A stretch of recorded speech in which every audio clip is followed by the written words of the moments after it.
What's going on, YouTube? Welcome back to our podcast. My name's Dadman. I'm Stunner. And this is Stunner and Dadman Podcast, coming at you with our second holiday special. We're going to air this right before Christmas, day before Christmas. Hopefully you all get to see it. If you didn't watch our last video, we're going to do basically a little bit of talking about some random stuff we're going to come up with on the spot. We haven't even talked about this. And we're going to talk about our favorite Christmas specials. That's our top 10 list for today, for this week, whatever you want to call it. So, any topics you want to talk about? You were a little upset last episode because we didn't wax poetically about Superman. No, because it was such a good movie. Like, everything about it, dude, it hit everything. James Gunn is the first person since Donner to actually understand the character of Superman. He respected the lore. I'm going to say something I've been saying for months now, and you'll probably laugh when I say it. He saved the fucking squirrel. God damn you and the fucking He squirrel. saved the fucking squirrel. The dog. My God. The dog's amazing, but he saved the fucking squirrel. And that is something that Superman absolutely would do. Like, no matter how big or small, he's going to make sure that that life or that soul is okay. And he's going to make sure that he's the good guy at the end of the day. And there was a lot about the movie that kind of bothered me. I'm not going to lie to you. But, like, the political message kind of bothered me. But David Cornsweet, he could be the next Christopher Reeve. Like, he really could. Fucking Lois was amazing in the movie. Lex Luthor stole the entire show. Lex Luthor was pretty cool. Crypto. I think Green Lantern was pretty cool, to be honest with you. I think he was done very well. Guy Gardner was good. I love Nathan Fillion. Big fan. Yeah. Fucking Mr. Terrific. Like, there was so much good stuff in this movie, and there was some bad stuff. Like, Metamorpho was boring. His baby was stupid. Wasn't a big fan of A1. Like, because Superman couldn't fucking hear you. Mm-hmm. From, like, he has super hearing. Like, there was some bad, but pretty much everything was good. Oh, the glasses. Yeah. They disguise you. Yeah, the hypno glasses, which I hope was a joke. I think it was Lois just playing along. The fucking the scene with a hot girl. Like, I know it's gonna lead to something bigger. There's a reason she did what she did, and I don't want to spoil it because it is still kind of newish. This movie's been out since July. If someone hasn't seen it by now, okay, fuck you. She drops dude, and he dies, and she's like, "I'm not Superman," and you're just like, "Ooh." The scream was stupid. The fact that they didn't explain where the fuck her wings went, even though they were organic, that bothered me a little bit. But it's such a fun fucking movie. The opening, goddamn, the opening, dude. Like, just see it, please see it. It's such a good movie. Is it the best Superman movie of all time? No, that's always going to belong to Superman. But it's a Superman that actually gives you hope. And when you walk out of it, and he's like, carrying his punk rock, you kind of feel that shit in your soul. It's literally a feel-good movie, and there's not enough of those, and there's not enough movies that actually portray superheroes as superheroes and not just, people that go around and beat fucking people up. It's a great fucking movie. And that's why I want to talk about it, because there's not enough of that anymore when it comes to it. It's not this dark, gritty fucking Zack Snyder fucking Dark Knight bullshit, where everything has to be dark and scary. Like, it's fun. That's even when they kill the kaiju, like, Superman's pissed off. He's like, could have took him to a zoo, could have rehabilitated him. Wholesome, emotional. You've had a bunch of those. I have. Like, I'm having a day, dude. I'm sorry. You're having a day. I am. Okay. Doesn't happen often. So I'll go ahead and just say this. I don't like Superman that much as a hero. Nothing against him. I think he's extremely boring. My personal opinion, he's extremely boring. I think he has the capacity to do so much more, but he wants to play the role of the writer. And he's talking about saving the squirrel. How many people worldwide die because he's pretending to be a writer at a newspaper rather than saving the world, saving people? But yet he saves a squirrel in a moment of panic, but he could save so many more people because he has the capacity to save more people, but he doesn't. He saves the fucking squirrel. That's the problem I have with him is he has like a superpower for everything. He is And that has always been my biggest problem with Superman, if we're being completely honest, if we're like cutting all bullshit aside. It's that he has a power for every situation. Like Superman 2, the original, when he does the fucking kiss at the end, or when he throws his cellophane fucking Superman symbol at Gurr, or whatever the fuck his name is, as he's charging him. And like, you can basically do anything you want with Superman because he's basically God. But the reason I love Superman so much, and I think you and I have had this conversation in private, is because Superman chooses to be good. Superman can run us. Superman can own us. Superman is one bad day away from doing whatever the fuck he wants and owning the world. I mean, that's injustice. But he chooses not to. That's injustice. No, that's not injustice. It's not just injustice. Injustice is what would happen if he did it. That's what I'm saying. That's basically the alternate reality. The fact that he could, but doesn't, because he sees the good in us. Here's the other thing about what you just said, and this is my problem with Superman. You just said he could run us, but he doesn't. Right. He could also just be a superhero and spend all day saving people. But he doesn't. Okay, cool. So when Batman only goes out at night, how many people die in Gotham during the day? Not as many as that would die at night if he wasn't there at night. Bullshit. First off, bullshit. Superman has superpowers. He does. He has super speed. He can fly. X-ray vision. He can literally hear everyone within the entire, like, probably maybe the world. And do you know what that must do to him? Like, he can't save everybody at one time. No. When he was a child, he had a problem with that, and that's the whole point of like the first movie. Whenever he comes out of the ship are not counting that fucking bullshit. No, but he had to deal with like the extra sensory and all the sensory stuff, course, and he had to you control have to learn to block that out. But so he can't be there for everybody at one time. He can't save everybody. But it's kind of cruel that he picks and chooses who he saves. I don't think he picks and chooses. I think he does. I don't think he picks and chooses. He saves the squirrel, but he won't save the people that... Bro, why does the squirrel bother you so much? It's not that... Because he saves a squirrel. Yes, he saves something that doesn't matter. Okay, if we pull up like statistics on how many people die per second every day in Metropolis, you probably sit there and say like 10 people die a day, per second per day in Metropolis because there's like a lot of people or something like that, okay? Or like every 5 minutes or something. He has the capacity to save all these people, but he does not. Okay? He acts like he's a benevolent... Not okay, but I'm listening. He has the capacity to save way more people than he does, but he doesn't do it. And he has the means to do it. It's like Batman is a human who has to rely on technology. And he only comes out at night, and then because he has to rely on subterfuge, because he doesn't have superpowers, John. Subterfuge, whatever. Whatever. I'm just saying. I'm just trying to help you, bro. And the whole point... It's actually subterfuge, but... Whatever. The whole point of Superman is the villains own the night, and he takes the night from them. Cool. So then they have to... So what's he doing during the day when people are getting shot, robbed, He can't run around in the Batmobile during the day. Why? He's a costume. He's a vigilante. But and he doesn't have the capacity... So is the fucking Punisher, but he'll shoot a bitch at fucking dawn. He's not the Punisher. Batman doesn't kill. So, which is why he has a cadre of villains. He has a cadre. Yes, he does have a cadre. You know who doesn't have a cadre of villains? Fucking Peacemaker, I know. Because he puts them bitches to the ground. Jeez, I'm just trying to have a conversation. You fucking dementia-ridden Sharpay. You geriatric fuck. Get out of here, your liver-spotted hands. Get. Nah, I'm sorry. I think... No, you're fine, dude. I respect what you're saying. I really do. I know we went and saw it together. I know you enjoyed it. I know you didn't like Crypto. Wouldn't be the first dog you've killed this year. I'm about to kill another one. I swear to God. I don't dislike Crypto. The idea of Crypto. The problem I have with Crypto... he's a plot device. I understand what you're saying. And he's the worst plot device. I disagree. No, because Crypto got little kids and women to go see that movie. Hindrance. Crypto comes off as a hindrance to Superman. He does not facilitate that help. I think he gets in the way. He helped him twice. How'd he help him twice? Once when he was in the fucking little box world with fucking Metamorpho, which, by the way, that was terrible. And he fucking goes into the pixelated fucking Wreck-'em Ralph River and fucking pulls him out. Wreck-'em Ralph River.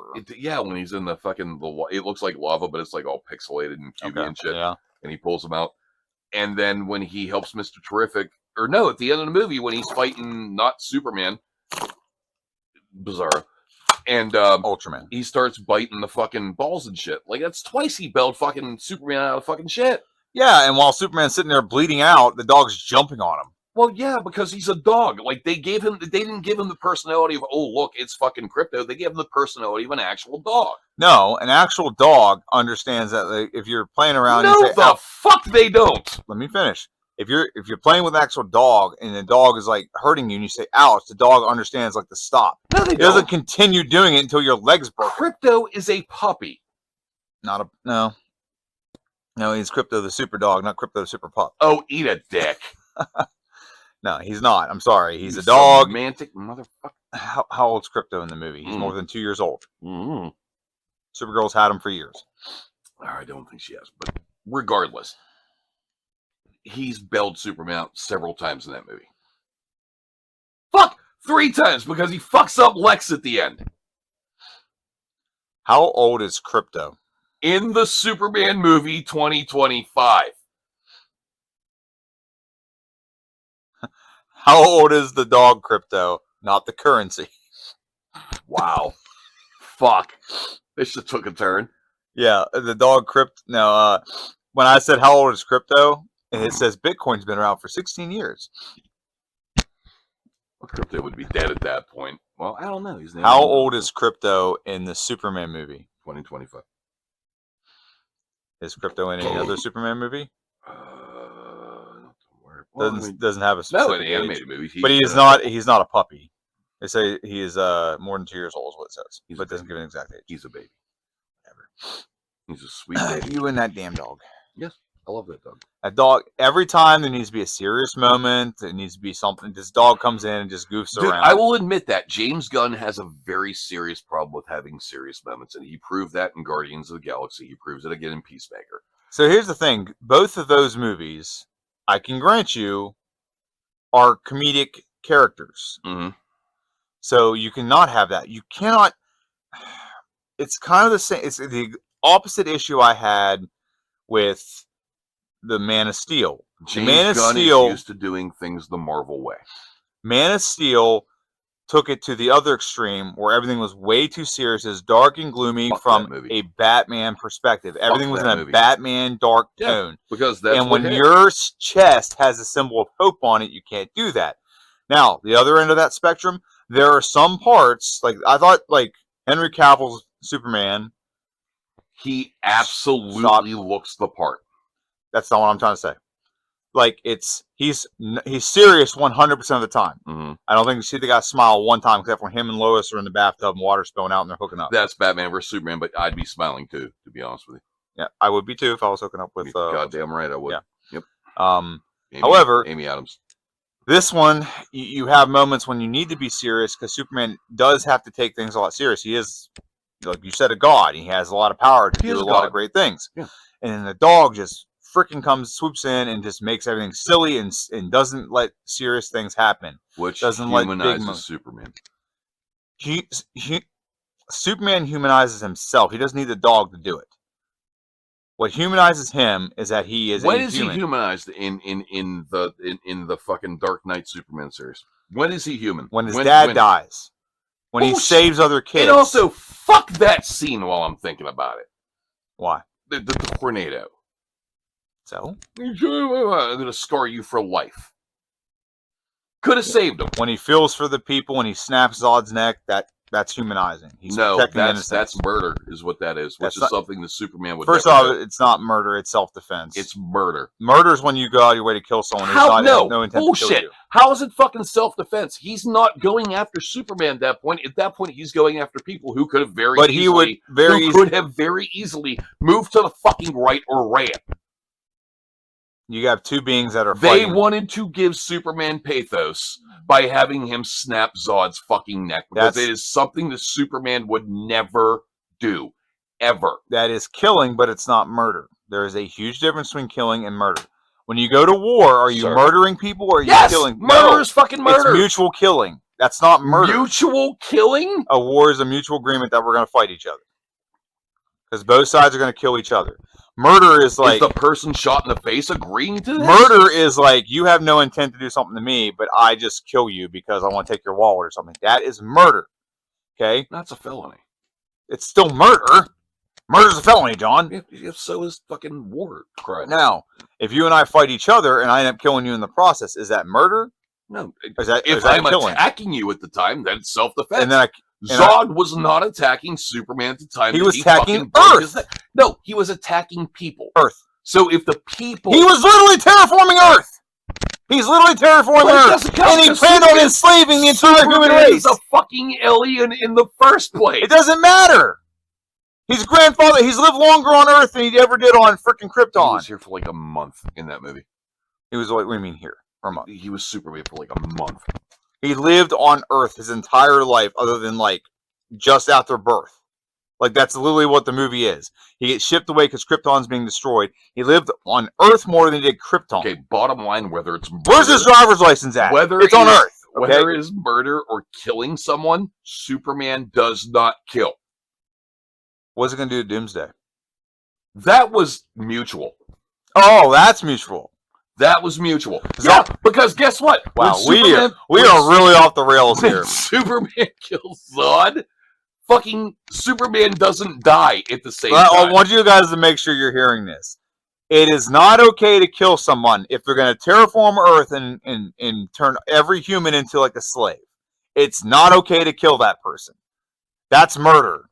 If they're trying to kill... Superman literally fought for his life against Doomsday. He had no reason to kill Zod. Those people could have moved. No, those people could have fucking moved, or he could have like super speeded fucking Zod out of the goddamn way. There was no reason other than plot fucking contrivance to kill Zod. None. Zero fucking zip. He was terraforming Earth. I don't care if he was terraforming the fucking world. There was no goddamn reason to kill Zod. This is where we're going to agree to disagree, my friend. Because I think he had every right to kill Zod. It's a means to an end. If you don't kill Zod, man, he's just going to try to enslave Earth. He's not going to stop. Would you say the same thing if Batman killed somebody? Batman has killed people. And you... Thank you for admitting You're disingenuous. Thank you for admitting Don't be disingenuous right now. You and I have had discussion. I've told you my... Oh, cat fight going on here. Cat fight! I have told you... The fuck was that? That's that thing. I thought the cat was pissing for a second. No, you don't. I have told you my biggest grievance with Batman. I have told you my biggest grievance with Batman. Have I not? You have. What is my biggest grievance? I'm not being disingenuous. Okay, I'm just saying. So don't say to me, well, what if Batman killed someone? I'm like, great, he should. I agree. I agree. Batman lives by this kind of like code where he thinks that if you have a murderer and you kill a murderer, there's still one murderer in the world. And I disagree with that. I'm sorry. It's you. If you have 1,000 murderers in the world, and Batman, one guy, kills all 1,000 of these murderers, there's only one murderer left in the world, and it's the guy who's only killing other murderers. It's not the guy killing innocent life. I don't agree with that belief, like, oh, I should never kill. That's one issue I have with Batman. Every time he instead of just killing the Joker or killing Two-Face or killing the Riddler and throws him in jail, he's just prolonging when they get out and kill more innocent life. That's all he's doing. Mm-hmm. Now, in the terms of Man of Steel, Zod is going to terraform Earth, and him and his other little troops with him, whatever, the girl that was with him too, whatever her name, I can't remember her name right now. Me either. It didn't matter. They were going to enslave all of humanity, okay? And in the moment of their fight, where they've already knocked down tons of buildings, those buildings probably killed people while that was happening. So why does it matter if he snaps Zod's neck? Now he's already right, because at that point, Superman is just fucking mass murder. It's not mass murder. It's unintentional murder. But still, Collateral Zod damage. has every intention of enslaving humanity and has every intention of killing innocent life. It's a means to an end. I have no problem with that. You're a bigger Superman fan, so you have no problem with that. Literally, I think the biggest problem with Batman is if he just killed the Joker. I mean, obviously it ends the comic book. That's why you can't do that. They have to come with. I disagree with that because I mean, Joker is like his arch rival. He's like, oh my god, you have Batman, you have Joker. You put those two together, like Superman and Lex Luthor, Spider-Man, Green Goblin. Yes, Green Goblin, not Doc Ock, not Venom, not any of that bullshit. It's Spider-Man, fucking Green Goblin, Punisher and Jigsaw, fucking Iron Man and Mandarin. Like they have their opposites. But I think you could kill Joker and still keep the comic going because one, nobody dies in comics forever. Gwen Stacy and Uncle Ben have proved that. Yeah. And two, he has such a good fucking rogues gallery. He'd be fine. But if he kills his whole rogues gallery, he doesn't have a rogues gallery. Well, no, but if he kills Joker, yeah, that movie just we've had wow, we went off such a fucking tangent. I know, and I'm sorry, I don't have any issue with Zod snap or getting his neck snapped. I always by have. Superman. Superman I know you kill. do, but it's a means to an end. Like Superman may inadvertently maim somebody, he doesn't kill ever for any fucking reason. I got you. Could have covered it. He has like fucking granite skin, like over his fucking eyes. Like you don't have to. It's hard to cover. It's hard to cover his eyes when your hands are on his. You literally just killed him so that you had something to make Superman sad for the next fucking movie. That's it. That's the only reason you fucking did it. No, you did it to save. You can say. You can't save him. You can save the squirrel, but you can't save the woman and her child. Because they can move to the fucking right. He's turning his head like this. It doesn't matter. Fuck, bitch. They have the same. Zod has the same exact powers as Superman. As you said, he can move Superman has control. He has his arms around him. He does not have control. That was the problem. He evidently has he was enough going control like this. to snap his fucking neck. He evidently has enough control to grab him and snap his neck. Yeah, I would argue he lost control. I would argue he lost control by being an asshole to fucking kill somebody when he doesn't kill anybody. Yes, I agree. He lost control. No, kill Zod. That's fun. Moving on. Kill Zod. He's fun. He came back in the Flash. Kill Joker. He's a bitch. He killed back in the Flash. Came back in the Flash. I'm aware. We didn't get to talk about that. Okay, so wow, we got off on a nice tangent. So we really don't have to find any more topics to talk about. How long have we been talking about that? 25 that went minutes. A while. My God. All right, so we're gonna do a couple. We're gonna do Christmas specials, and they're gonna be very obscure. I'm sure of that. I got actually a lot of. I don't think they're gonna be as obscure as you think. Okay, like maybe 3. So we'll do it. You can go first this time. We'll go 10. As 9. I said, they're not going to be obscure. My first one is obscure as shit. My first one is Stingiest Man in Town. Have you seen it? Nope. So it's an animated movie. It's a Christmas special about Ebenezer Scrooge. The father from Happy Days plays Humbug. He's an actual like little Tom Bosley. Yes. Yeah. Fucking David the Gnome is Humbug. Okay. Yeah. And it's a Christmas Carol, but it has really good music. And Tom Bosley. I literally had growing up with my aunt. We would video a bunch of shit, and I just remember it very vividly. Every year we'd watch this fucking Christmas special. I'm trying to remember who the hell played Scrooge. I want to say, by the way, it's available on Prime if you do want to see it. I'm not saying you have to. I'm just saying like if you want to. Give me a sec. I'm going to look to who played Scrooge. I want to say it was Buddy Ebsen. Okay, while you're looking at Walter Matthau plays Scrooge. Walter Matthau Scrooge. It has a bunch of great songs. It's Walter Matthau, Tom Bosley. It's fun. It's just a fun fucking movie. It's not really a movie. It's a Christmas special. I think it's like maybe 45 minutes long. But yeah, it was just a big part of my childhood. I'm not going to talk about it like a long way because it's not that fucking important. But yeah, just something I remembered and just wanted to get it out there. Just want people to remember it and maybe watch it and try to enjoy it. Like I think you'd dig it, actually, to be honest with you. Okay. I don't have like a specific episode, but these are always fun, and the Thanksgiving episodes of this show are always great too. I just sympathize with the main characters so much. Bob's Burgers Christmas. Good shit. If anyone ever out there ever wants to have like anxiety and like have like sympathetic anxiety, Bob just trying to have a good Thanksgiving and eat a turkey and cook a turkey is like just like it's asking for too much for Bob the Burger or Bob Belcher from Bob's Burgers. I don't know if you can see it actually. No, it's not on camera, but I have Bob right there. Those are new. I'll show you those. That's Tina, but and so Bob's Burgers, always great. Every time I get to see that show. It is a fun show. Number 9. This one, I don't know if you've watched this yet. I think you have. Very Sunny Christmas. Always Sunny in Philadelphia's Christmas episode. There's a couple episodes they have, but there's a main one they have where everyone's going through their Christmas traditions. Mac, his parents would go to someone else's house, break in super early, and steal their Christmas presents, and then run to the next house and steal their. And they would continuously do that till they got back to their house. Like, oh, everyone went and got their gifts, and that was and Mac perceived this as some kind of tradition, but they were just stealing people's presents. God, his parents are horrible. No wonder Mac's so messed up. Yeah, that's why. And there's a lot of things. And Charlie's mom, like, she got all the Santa Clauses would show up, and as explained, it's like your mom was whoring out for Christmas gifts. And Mac and Dee, what were they doing? I'm sorry, Dennis and Dee, they were trying to like Christmas Carol, Frank, because he doesn't want to give him any money. Always got presents that they wanted, stuff like that.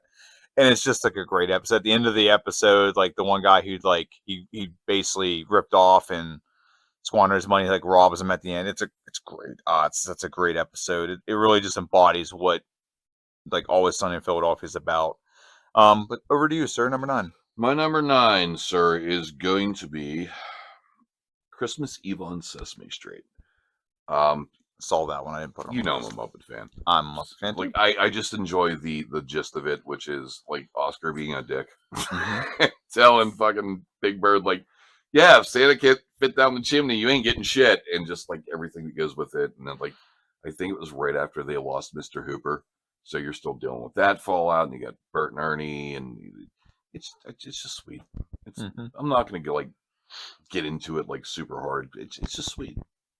It's something I always watch. Okay, number 8. Mickey's Christmas Carol.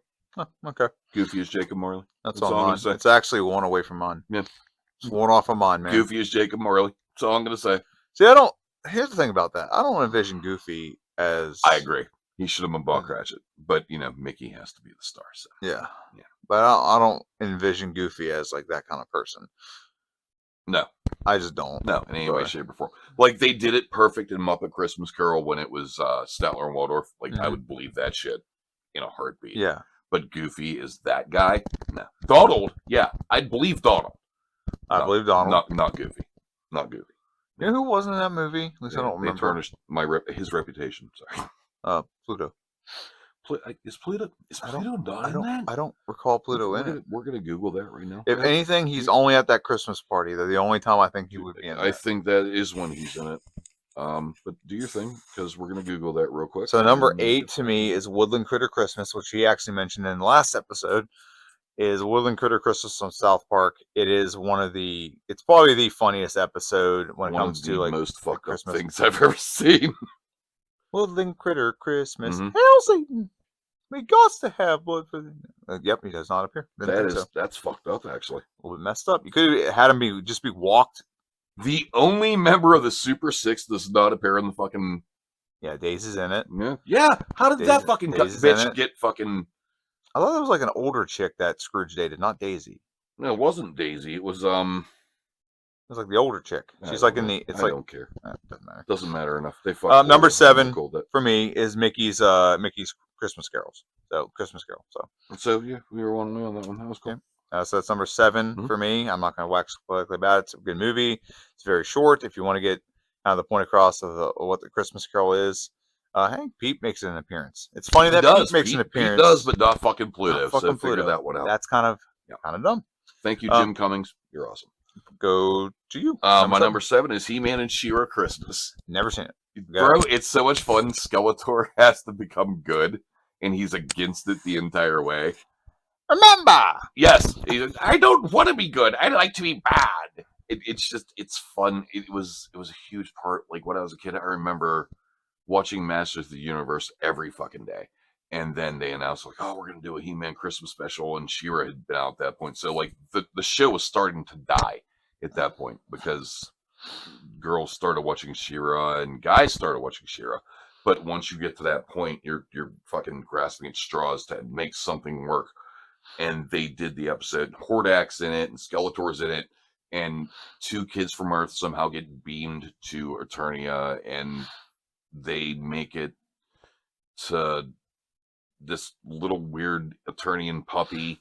And then Skeletor comes along and he tries to kidnap the kids, but then the kids get cold and they're starting to like freeze to death. And then Skeletor like wraps them up, makes them feel warm, and he becomes good and he's all pissed off about it. But at the end, it's just, it's the opposite of everything you've seen on the show.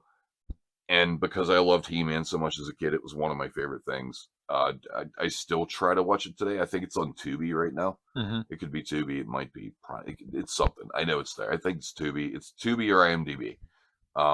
But you can watch it with commercials and just, I mean, like, just check it out. It's fun. It's just, one of those memories.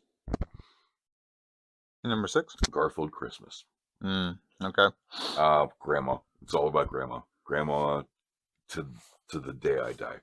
Just absolutely makes me smile and breaks my heart. When she's sitting there at the window and she's watching the snow fall and Garfield's sitting on her lap and she's talking about her husband and how he read her letters, and then Odie's present to Garfield. It's just it's the perfect Christmas special. Like everything about it is the meaning of Christmas, and you got the chaotic nature of it with the family getting together for dinner and everybody trying to cook the dinner together and putting up the tree, and it's just it's one of my favorite things in the world. Like I can't not get through a Christmas and not watch it. Fair enough. And number 6 for me, Rudolph the Red-Nosed Reindeer. It's one of those Rankin Bass movies. It's about 45 minutes long. Mm-hmm. Solid movie. I watch it every year. I think I watched my daughters this year, and they seem to enjoy it. It's just a good fun movies. And was this their first year? It's their first year, yeah. Really? Yeah. I watched an interesting video that you would probably like.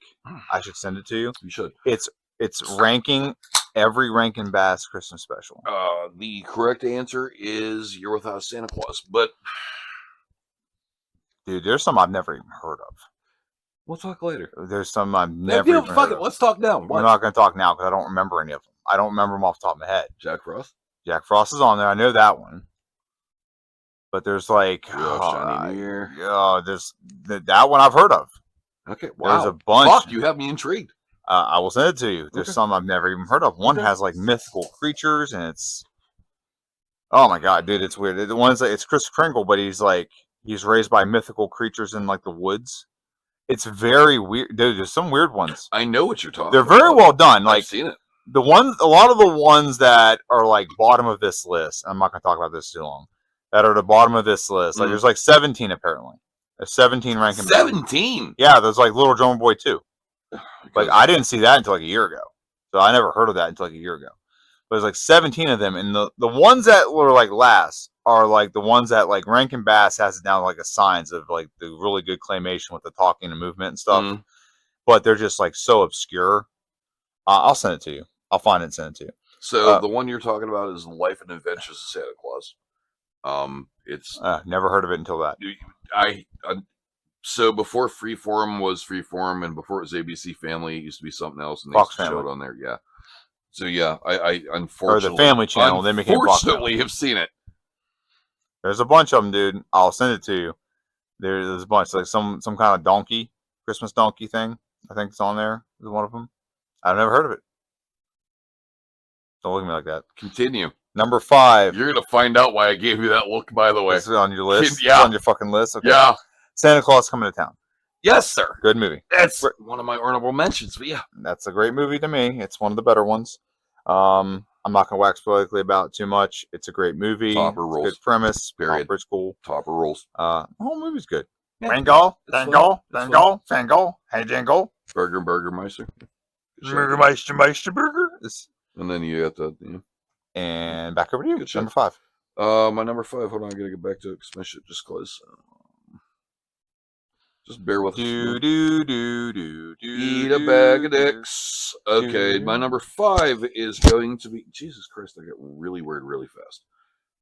Frosty. Frosty Snowman. Frosty, yeah. It's like an honorable mention for me. Yeah, it's a classic. You got the I love Hocus. I think Hocus is the reason I love it so much. The bunny. Busy. That right there, the fucking magician. Busy. It amazes me if you think about it that entire special, the entire song is basically a eulogy for a snowman. Yeah. It's Snowman's eulogy, which I love how fucking morbid that is. It's great. They tried to do a sequel. John Goodman, of all people, who I love with all my heart, tried doing Frosty. It didn't work out very well. It's just fun, dude. Like there's some shit you just watch because you watch it. Like you don't necessarily like it, you don't necessarily enjoy it, but it's a big part of your childhood, huge part of your memory. That's one of those. Okay, number 4. Charlie Brown Christmas. I thought you said no peanuts. Same fucking reason. You said no peanuts. No, I said I have to do peanuts or somebody would be really pissed at me. You lied to me. You said we weren't going to do peanuts in this. I have to do Charlie Brown Christmas only because whether you like it or not, it's something you watch every year. I don't watch it. Never actually watched it. Really? Never watched it. So I will tell you this. But you did say you weren't going to use peanuts. So I told you I wouldn't, and you missed that part. But here's the thing about Charlie Brown Christmas. When you're a kid, you watch it because it's animation. It's, it moves. There's colors. As an adult, you realize that the Christmas special that is anti-commercialism is literally just crass fucking commercialism. Yeah. The message that Linus gives at the end of this means nothing. Snoopy's got his cute little parts, fucking Shredder does his little thing on, like, that was probably one of my favorite parts in the entire special is when Lucy's laying next to Shredder's piano. She's like, play Jingle Bells, and he does like 6 different versions of it, and she gets pissed off. It's just a classic, dude. It really is. Like, you can't not have it on a list in some way, shape, or form. It just is. It's what it is. I don't love it. I don't hate it. It's just it's Christmas tradition. You have to go with tradition sometimes. Okay. Number 4 for me, SpongeBob Christmas. Never seen it. And there's a couple of different episodes, but more or less is somehow they have SpongeBob's logic, man. They have fires underwater. Mr. Krabs, they'll have the headphones on his eyes, but his head's down here where his ears. It's just funny, but just something I consistently watch, and I didn't get a chance to watch this year with my girl, so I'll probably find a way to do it next year. Just funny. Don't know this, big SpongeBob fan. No. I think there's some up there. No. What do you mean? Being sarcastic. There's not a lot of stuff in here that actually. You know what? Actually, we have to make that sign. What? Sarcasm. Actually, there's a bunch of those creatures right there. Yeah, I know. The ones from what's it called? Yeah, that was with the Unibottom. Not all of them. Half of them, at least. Yeah, half of them. You're a good point. Yeah. Number 3, The Grinch, the 1960 whatever it was. Wow. What? Wow. I didn't. Wow. Fuck. Nothing. You didn't consider The Grinch? Mm. It's a Christmas special. It's not a movie. I didn't. I mean, that's where you get the classic song, "You're a Mean One, Mr. Grinch." Who sang it? I think you said it earlier. We did. Yeah. I don't. Had a whole conversation. I don't remember his name, dude. I'm not. Weird name.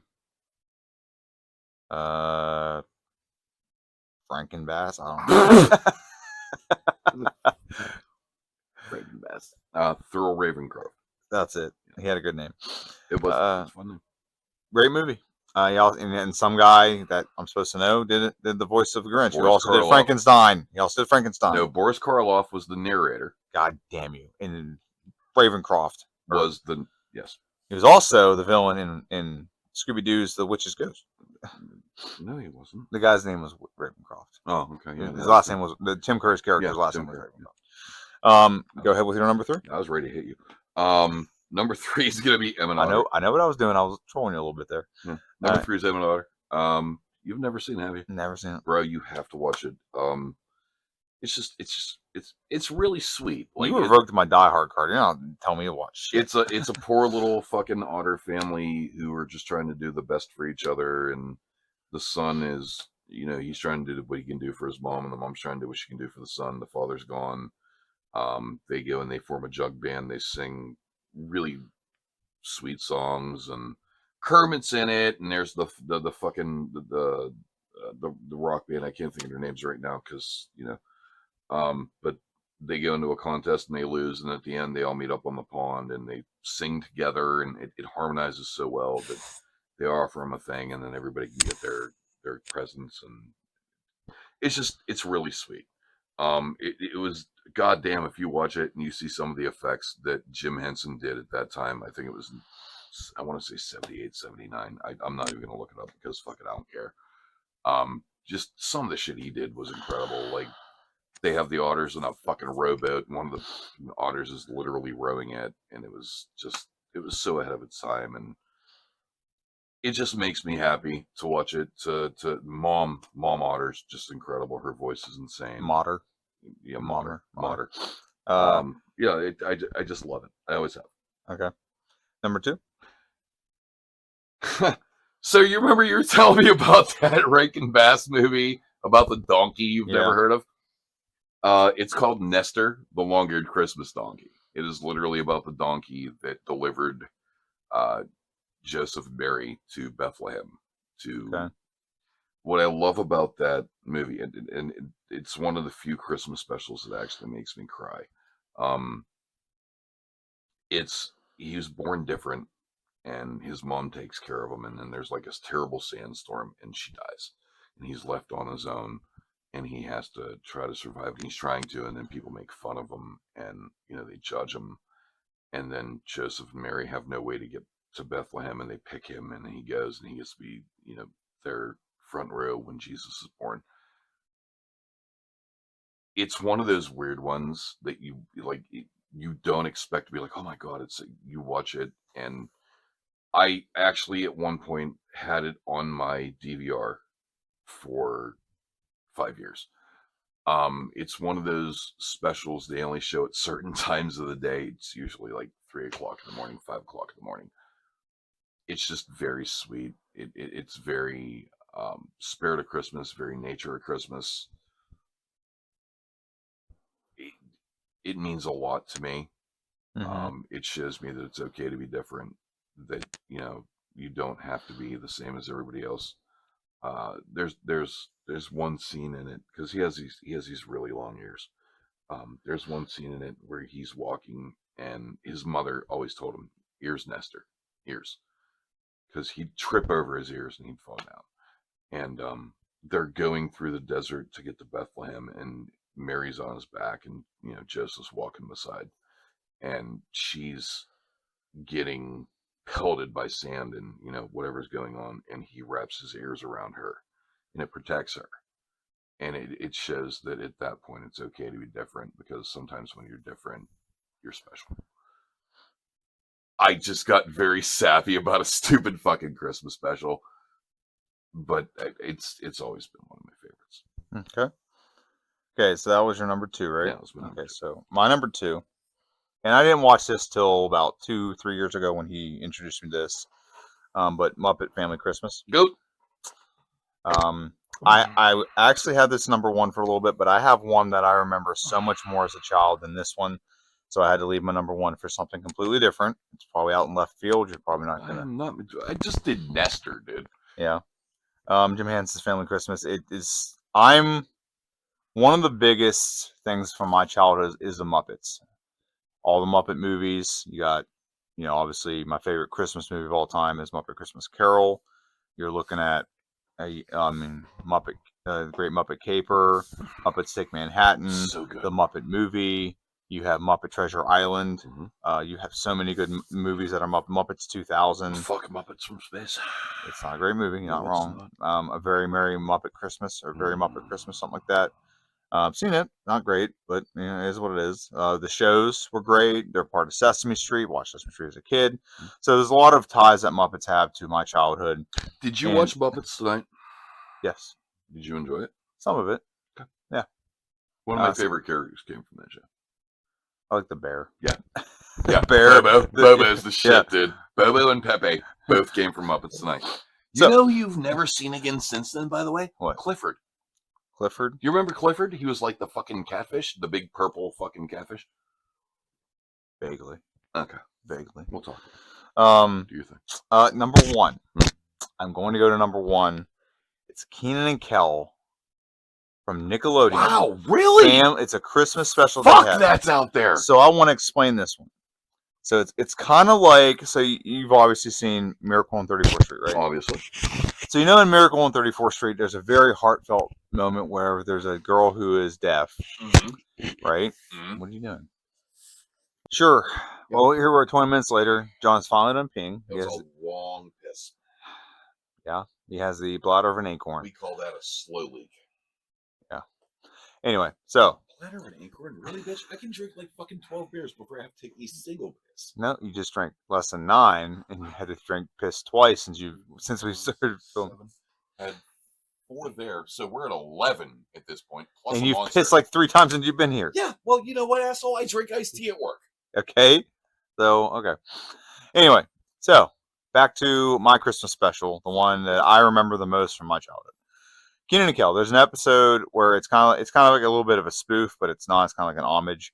You know, in the movie Miracle on 34th Street, where the deaf girl comes up and she's like, she just wanted to see you, and so she can't hear you or anything. So he starts to sign to her and stuff, and it's like it's a sweet fucking, it's very fucking sweet. So this Kenan and Kel episode, Kenan is trying to save up money to buy a bike for Christmas. He wants like a mountain bike so he can bike to work, and it's a great episode. And there's a very similar scene to that with this girl. She's from like some kind of like Sweden or Holland or something. She's from like some kind of like Swedish country. So she's like, oh, she doesn't understand you. She's from Sweden. Yeah. If I play it for you, it's going to be like, Hargen, Flicken, Flacken, Fleur. And she's like, Bergen, Bacon, Fergen. So then he goes over and they start like singing like a song in like Yiddish or whatever it is. Some kind of weird thing. Some language. I don't know. But it's really funny. And then like so he's like, he has to be Santa Claus because the other Santa Claus like got sick or whatever. So he's doing this to get the extra money he needs to buy the bike. And then the last kid he like sees, this mom brings her daughter up, or brings up the son because the daughter's too like shy to do it, and comes up and she wants a bike for Christmas. And then the mom goes up and she's like, I'll just tell Santa Claus that tell my kids Santa Claus like got lost.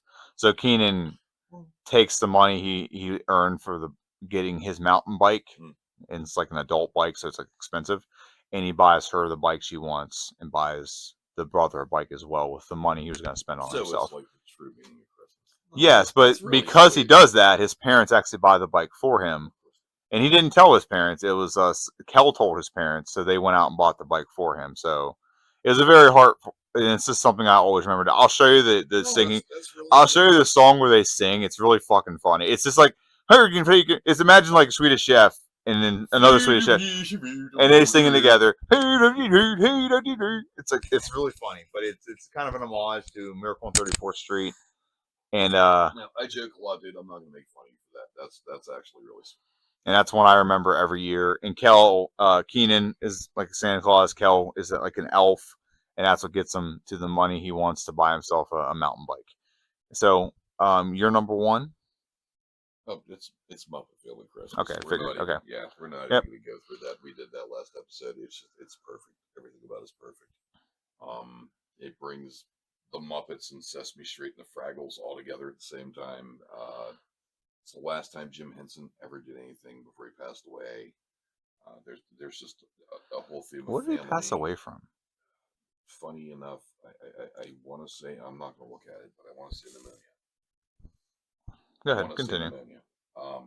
But it was the last time he ever did anything for the Muppets, and it was perfect. The first time he ever did anything like that was Muppets Take Good Hand. He had the Sesame Street characters, and he had the Muppets together for the first time, and then he did that. And well, you're way off. It was just it just brought together family. Okay, it's kind of like pneumonia. Yeah, it just brought together family and just like pretty much the true meaning of Christmas. Like, no matter where you are, no matter what you do, you want to be where your family's at, because that is Christmas. Like, not the gifts, not any of that shit. Your family is what Christmas should be about, and a lot of us don't get that anymore because the matriarch of the family who was there is no longer. Well, he died 2 years before Muppets came out.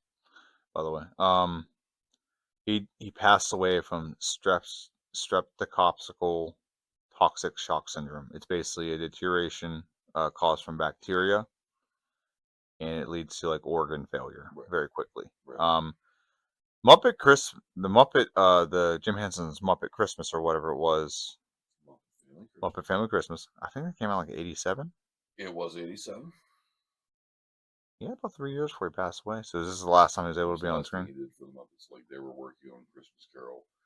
In between that time, they were working on the Muppet ride at Disney, which is what. So when I say it was the last thing he did for the Muppets, it was the last thing he did for the public.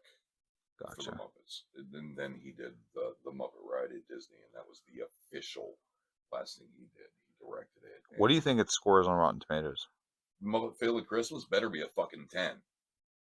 I mean, IMDb has it as an 8.1. And actually, I've never seen that before.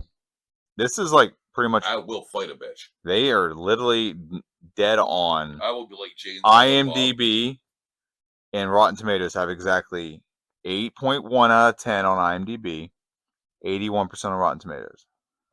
You know what? I'm actually good at that. Now I'm curious if it's like audience score or if it's critic score. It's going to be audience. There is no critic score.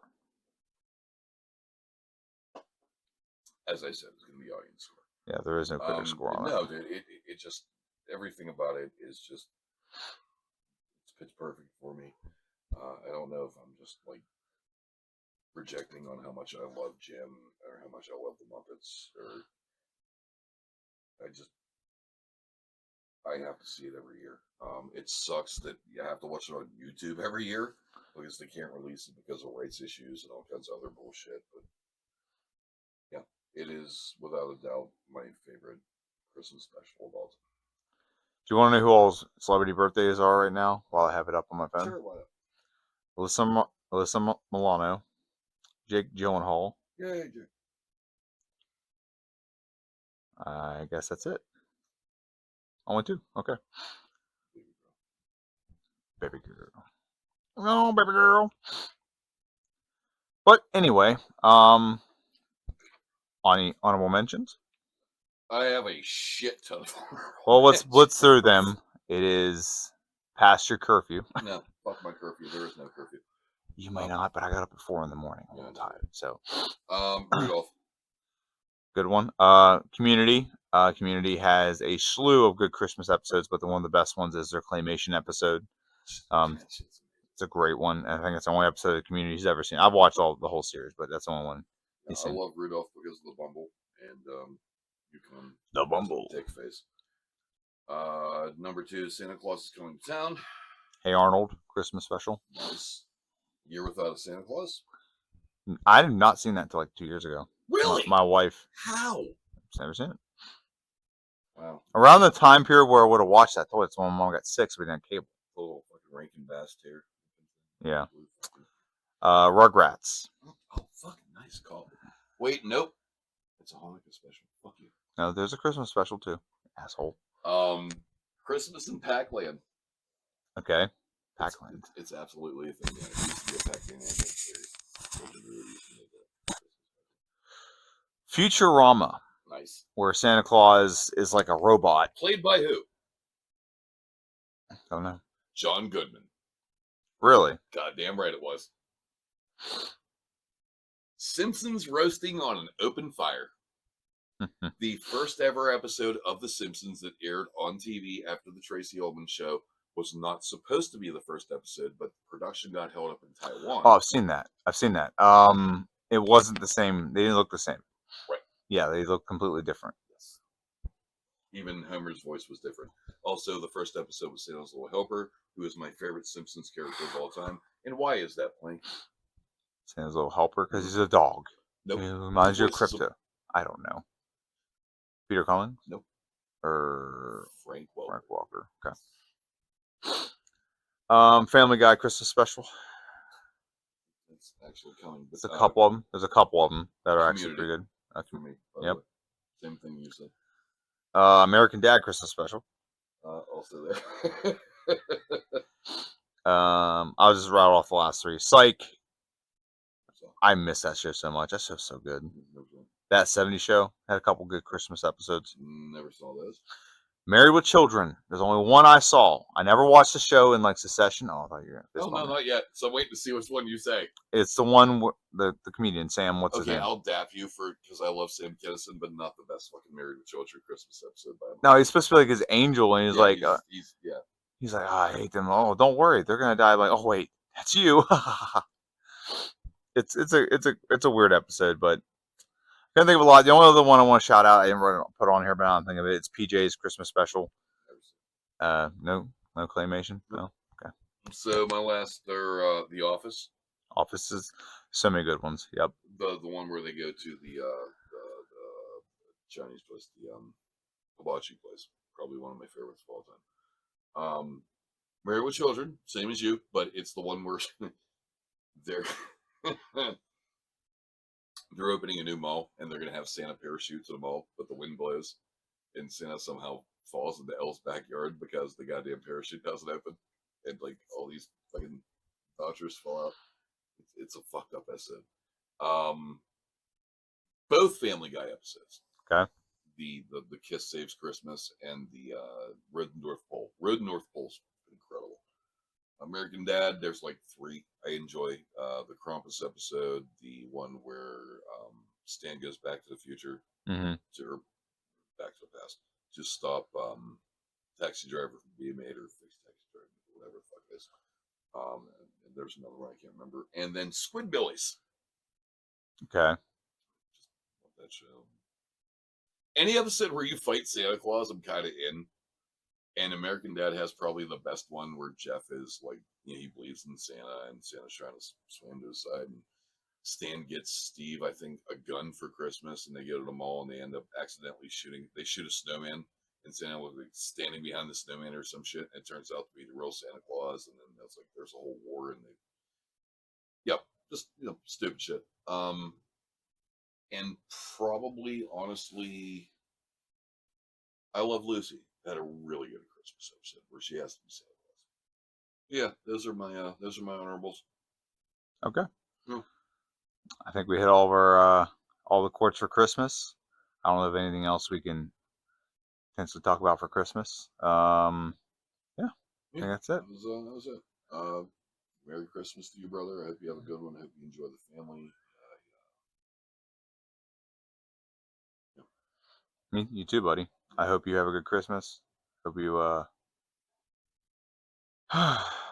Santa ain't brought me what I want yet. it's playing the long game for you, buddy. Story of my life, sir. Yep. All right. Well, that being said, we want to wish all you a Merry Christmas. Merry Christmas to you. And a Happy New Year. Go watch Superman. Go watch Superman. Go watch your favorite Christmas movie. Go watch Silent Comment down. Comment down below. What is your favorite Christmas movie? What is your favorite Christmas special?